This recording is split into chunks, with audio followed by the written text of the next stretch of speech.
अमित शहांची टीका शरद पवारांच्या जिव्हारी. तडीपार नेता म्हणत पवारांचा शहांवर हल्लाबोल. बडे नेते का भिडले? शिर्डी येथे झालेल्या भाजपच्या अधिवेशनात केंद्रीय गृहमंत्री अमित शहांनी शरद पवारांवर जोरदार प्रहार केला. शरद पवार यांनी 1978 मध्ये सुरू केलेलं आणि उद्धव ठाकरे यांनी 2019 मध्ये केलेलं विश्वासघाताचं राजकारण महाराष्ट्रातील मतदारांनी जमिनीत गाडून टाकलंय, असा घणाघात शहा यांनी यावेळी केला. महाराष्ट्र के विजय के कई मायने. महाराष्ट्र की विजय ने 1978 से शरद पवार जी ने जो दगा फटका की राजनीति शुरू की थी, उसको 20 फुट जमीन में दफनाने का काम आप लोगों ने किया. उद्धव ठाकरे जी ने हमारे साथ जो द्रोह किया था, 2019 को विचारधारा छोड़ी थी और बाला साहब ठाकरे के सिद्धांतों को छोड़ा था. झूठ फरेब कर मुख्यमंत्री बने थे. वो उद्धव ठाकरे जी को आपने उनकी जगह बताने का काम किया है. आता शहांच्या याच टीकेला शरद पवारांनीही जोरदार प्रत्युत्तर दिले. गुजरातमध्ये अनेक नेते झाले, पण त्यापैकी कोणत्याही नेत्यावर तडीपार करण्याची वेळ आली नव्हती, असं म्हणत पवारांनी शहांचा राजकीय इतिहास काढलाय.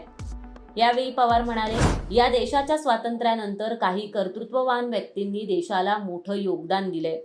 स्वातंत्र्यानंतर अत्यंत प्रभावी आणि देशातील सर्व राज्यांना एकत्रित करण्याचं काम सरदार पटेल यांनी केलं. स्वातंत्र्यानंतर उत्तर प्रदेशातील पंडित गोविंद वल्लभ पंत यांनी देशाचं गृहमंत्री म्हणून काम केलं. यात महाराष्ट्राचंही योगदान होतं. यशवंतराव चव्हाण आणि शंकरराव चव्हाण हे देशाचे गृहमंत्री होते. या देशाची गरिमा आणि प्रतिष्ठा या देशभक्तांनी ठेवली. शेजारचं गुजरात आणि महाराष्ट्र हे आधी एक राज्य होतं. गुजरातनेही अत्यंत उत्तम प्रकारची ओळख देशाला करून दिली. बाबूबाई म्हणून गुजरातचे कर्तबगार, प्रामाणिक आणि स्वच्छ मुख्यमंत्री होते. त्यानंतर माधवराव सोळंकी आणि चिमणभाई पटेल आदी उत्तम प्रशासक होते. ही नावं सांगितली. याचं वैशिष्ट्य म्हणजे त्यापैकी कुणालाही त्यांच्या राज्यातून तडीपार करण्यात आलं नाही. तो प्रसंग राज्यकर्त्यांवर आला नाही. तडीपार न केलेले आणि गृह खातं सांभाळून देशाला योगदान देणारे हे नेते होते. लोकांना फारसे कदाचित माहिती नसेल, बाबूबाई जसूबाई म्हणून एक अतिशय कर्तबगार, स्वच्छ आणि प्रामाणिक असे मुख्यमंत्री गुजरातमध्ये गेले. बाबूबाईंच्या नंतरच्या काळामध्ये राजर्षी सोळंकी असतील, शिवराम पटेल असतील, अनेकांची नावं सांगता येतील की गुजरातने उत्तम प्रशासन देशाला दिले.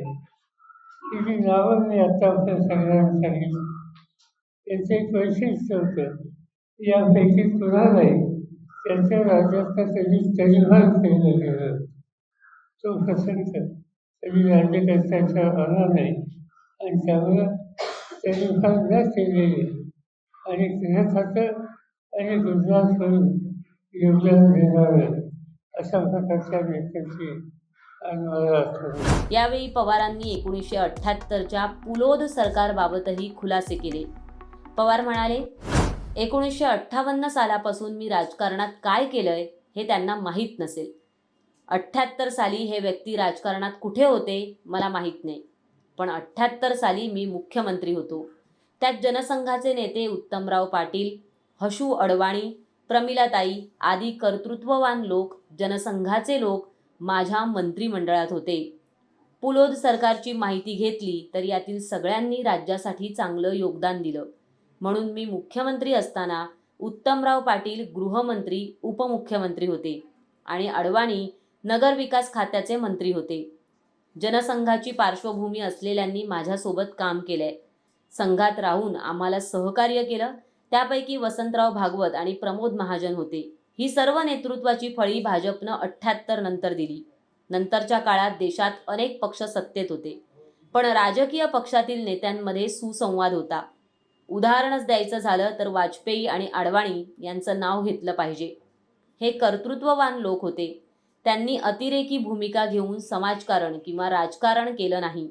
यावेळी पवारांना अमित शहांची टीका जिव्हारी लागली का, असा सवाल पत्रकारांकडून विचारण्यात आला. यावर पवारांनी त्यांची टीका जिव्हारी लागेल इतकी त्यांची लेवल नाही, मी त्यांची नोंदही घेत नाही, असं उत्तर दिलं. तुमच्यावर सतत होत आहे, तर महाराष्ट्रात तुम्ही टीकेच्या रडावर आहात, तुम्ही प्रमुख व्यक्ती आहात म्हणून होते, आणि आता पवारांना ही टीका इतकी जिव्हारी का लागली जेव्हा या सतत टीका होतात? जिव्हारी काही लागली तसं काही फारसे जिव्हारी लागली असं लोन घेणारी व्यक्तीच नाही. त्याचा ती लेवलच नाही, प्रश्न तो नाही. प्रश्न एकच आहे, तुम्ही सांगितलं लोकसभेच्या निवडणुकीच्या वेळेला या लोकांची भूमिका मला वेगळी दिसत होती. लोकसभेचा निकाल काय लागला हा माहिती आहे. विधानसभेच्या निवडणुकीमध्ये त्यांनी त्यांच्या भाषेने व्यक्तिगत तिथं कोणाबद्दल बोलत नाही, पण लोकसभेचा निकाल लक्षावर घेऊन त्यांनी अधिक काळजी घेतली, ही गोष्ट मान्य केली, जाहीर. विधानसभा निवडणुकीनंतर महाराष्ट्रात पवार भाजपसोबत जातील अशा चर्चा सुरू झाल्या होत्या. पडद्यामागे तशा हालचाली घडत असल्याचं बोललं जात होतं. पण आता शहा पवारांमध्येच हल्ला प्रतिहल्ला सुरू झाल्यानं या केवळ चर्चा असल्याचं दिसून येत आहे. याआधीही मोदी शहांनी महाराष्ट्रात येऊन पवारांना टार्गेट केलं होतं. या टीका टोमण्यांना पवारांनी खेळाडू वृत्तीनं उत्तर दिलं होतं. पण आता शहांनी शिर्डीत केलेल्या वक्तव्याचा पवारांनी चांगलाच समाचार घेतल्याचं दिसून येत आहे.